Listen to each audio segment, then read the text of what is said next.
Hi, again, my name is Jenny Fernandez. I'm a leadership coach and branding consultant. I'm a professor at Columbia Business School and New York University, and I'm a contributor at Harvard Business Review and Fast Company. Today, I have the pleasure to speak with JoyL Silva.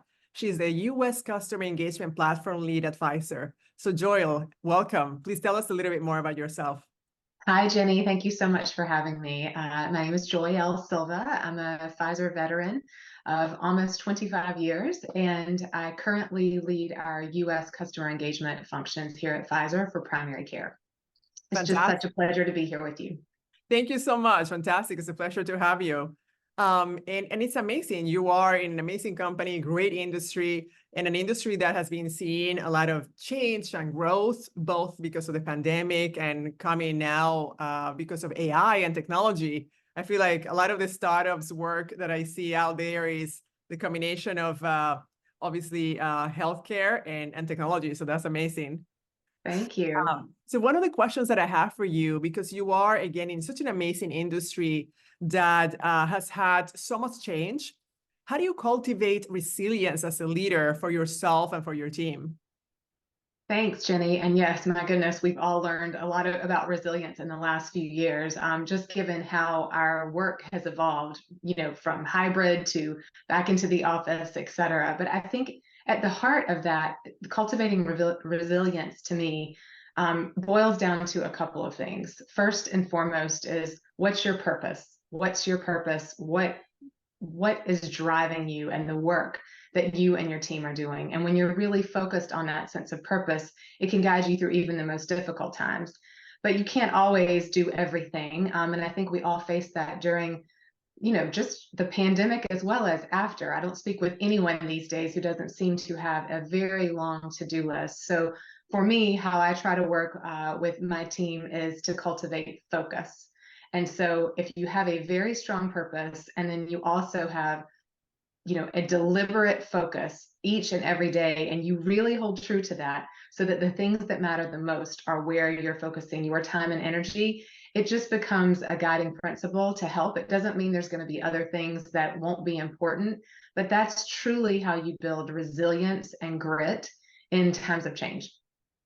Thank you. I really appreciate basically, when you mentioned the sense of purpose and prioritization, Yeah. because obviously many leaders, many teams are experiencing burnout. And this has been it hasn't not been a sprint, it has been a marathon. So we really needed to be able to regulate ourselves. And for that, having a leader that helps create a culture that allows for prioritization and for focus is key. So it's something that I think, again, I'm sure your team appreciated. Yeah, I mean, it is hard. So it doesn't come easy. And one of the things that we've done across multiple teams I've been a part of is try to celebrate wins and joy and also being there for each other. So, when you have a difficult day or you're not going to be able to get to all of your work, that is a priority, that is the focus. Someone else is there. And so I think another piece that helped us was just making sure there's a cross-training ability.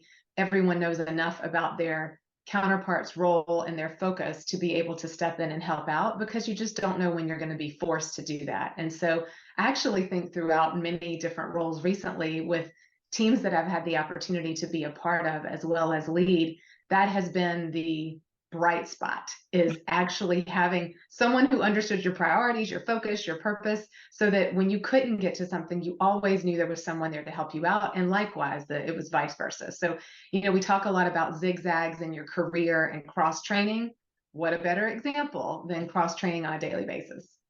Yes, no, exactly. I really appreciate that because basically, having somebody, a peer that you can rely on who can step in, whether it is because you're going on vacation to recharge, or frankly, because you need to do caretaking for a family member, or you fall ill. I think it's just, again, key knowing that somebody has that knowledge who can step in and support you. And obviously, I think as I mentioned, during the pandemic and recently, all of the work that we're doing it just requires a different level of balance. So I think having that support system is key, especially as you create a high-performing team. Exactly. And one of the things that I find is the most challenging to evolve as a leader for the team is to stop apologizing for when we need to take time for ourselves, Yes. or stop apologizing for, oh, I have to pick my kid up. I need to go to a birthday party, or I'm taking the afternoon off to, have a me day. We have to just stop apologizing for taking the time that we might need, and realize that the rest and restore are also part of kind of our core way of being, so that we can come back and be energized and recharged, and not just waiting and pinching it all up for some great massive vacation. I think those are vacations we don't often get to take, but finding a little piece of joy in each and every day. No, fantastic. Thank you.